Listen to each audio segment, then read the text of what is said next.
नमस्कार दोस्तों, Uttarakhand news and competition cracker channel में आपका स्वागत है। देखते हैं आज के मुख्य समाचार। उत्तराखंड में 2 और भर्ती परीक्षाओं की होगी जांच।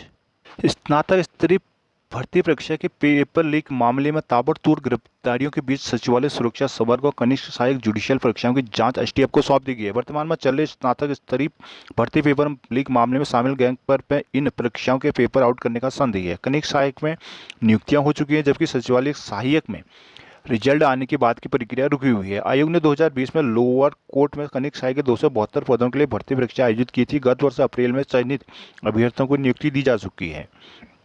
उसी तरह सचिवालय सुरक्षा संवर्ग के 33 पदों के लिए मई में रिजल्ट जारी हो चुका है।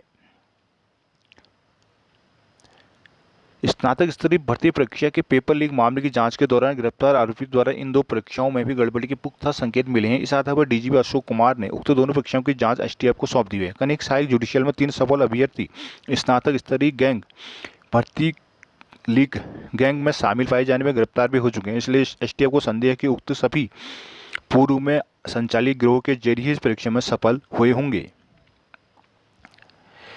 वहीं डीजीपी ने 2019 में 1268 पदों के लिए आयोजित फर्स्ट भर्ती गार्ड भर्ती मामले में फिर कानूनी तौर पर परीक्षण कराने की भी बात की है। इस मामले में पुलिस ने तब 2 प्राइवेट लोगों की शिकायत पर ही मुकदमा दर्ज किया था, जिसमें सरकार को पार्टी नहीं बनाया गया था। प्राइवेट पार्टी के बीच समझौता होने से केस कोर्ट में खारिज हो गया है। इस कारण नकल के पुख्ता सबूत होने के बावजूद भी केस अपने अंजाम तक नहीं पहुंच पाया था।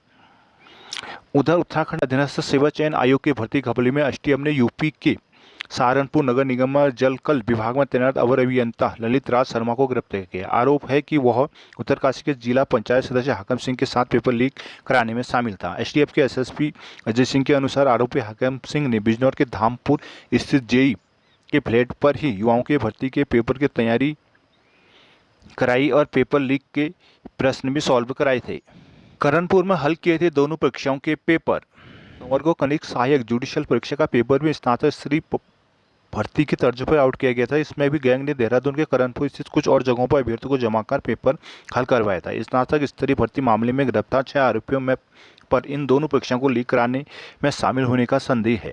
सूत्रों के अनुसार इन दोनों परीक्षाओं में भी नकल का तरीका स्नातक स्तरीय परीक्षा वाला अपनाया गया, जिसमें कीमत लगाने वाले अभ्यर्थियों को परीक्षा से ठीक एक दिन पहले देहरादून के करणपुर में एक सेंटर पर जमा किया गया, जहां उन्हें सभी प्रश्नों के उत्तर हटाए गए। चूंकि दोनों परीक्षा में कम पद के कारण आवेदक सीमित थे, इसलिए तब परीक्षा माफिया से आसानी से रफा दफा करने में कामयाब रहा। इसके बाद यही इस तरीका स्नातक स्तरीय परीक्षा में अपनाया गया, लेकिन इसमें ज़्यादा पद और 2.5 लाख आवेदक होने के कारण पेपर आउट का दायरा भी बढ़ गया, जिस कारण माफिया की पोल खुल गई। सूत्रों के अनुसार उपयुक्त 2 परीक्षाओं में ज़्यादा गोलमाल सचिवालय सुरक्षा में हुआ, जिसमें 90% मेरिट 90% के पास चली गई, जबकि सामान्य तौर पर मेरिट 80 तक ही रहती है। ज़्यादातर सबल अभ्यर्थियों और पिछली परीक्षा का रिकॉर्ड भी कमजोर है। इस कारण आयोग ने गत 22 मार्च को रिजल्ट जारी करने के बाद प्रक्रिया को आगे नहीं बढ़ाया, जिसमें अभी दस्तावेज सत्यापन नहीं हो पाया है। इस कारण नियुक्ति नहीं दी जा चुकी है। लाखों रुपयों में पेपर खरीदने के बावजूद भी फेल हो गए थे अभ्यर्थी।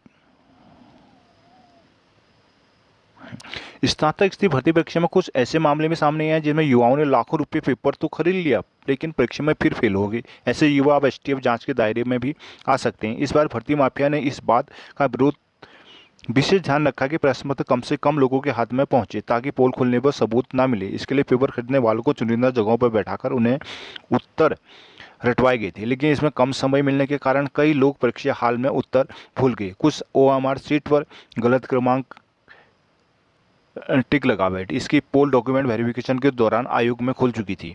आयोग ने पूर्व अध्यक्ष राजू ने बताया कि तब संदेह के आधार पर कई युवाओं से पूछे गए 5 सवाल बताने को कहा था, जिसमें कई ऐसे थे जिन्हें उत्तर तो याद थे, लेकिन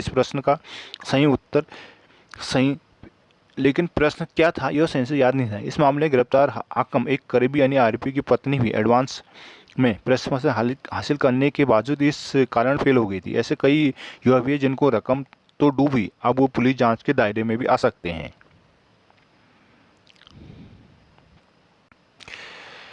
एक गुनहगार को जेल की सलाखों के पीछे डालेंगे, कहना है उत्तराखंड मुख्यमंत्री पुष्कर सिंह धामी।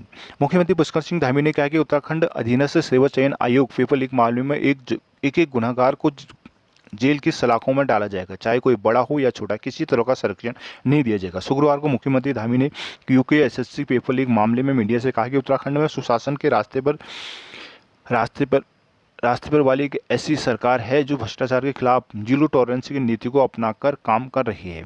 कहा कि यह मामला बहुत संवेदनशील है, उत्तराखंड के नौजवान युवाओं बेरोजगारों से जुड़ा मुद्दा है, इसमें किसी प्रकार की लापरवाही नहीं होगी। उन्होंने कहा कि युवाओं के भविष्य के साथ खिलवाड़ करने वाले किसी भी व्यक्ति को नहीं छोड़ा जाएगा। दोषियों के खिलाफ कठोरतम कार्रवाई को सुनिश्चित किया जाएगा। मुख्यमंत्री धामी ने युवाओं और बेरोजगारों को विश्वास दिलाते हुए कहा कि जो भी भ्रष्टाचारी होगा उसे किसी भी प्रकार का संरक्षण नहीं दिया जाएगा। इस प्रकरण में 20 आरोपियों को गिरफ्तार किया जा चुका है। पुलिस की रडार में काफी संदिग्ध भी हैं जिनकी जल्द गिरफ्तारी होगी। विदित है कि आयोग अध्यक्ष एस राजू के इस्तीफे के बाद अब सरकार ने नए अध्यक्ष की तलाशना शुरू कर दिया है। 2016 की भर्ती से चल रहा था गिरोह।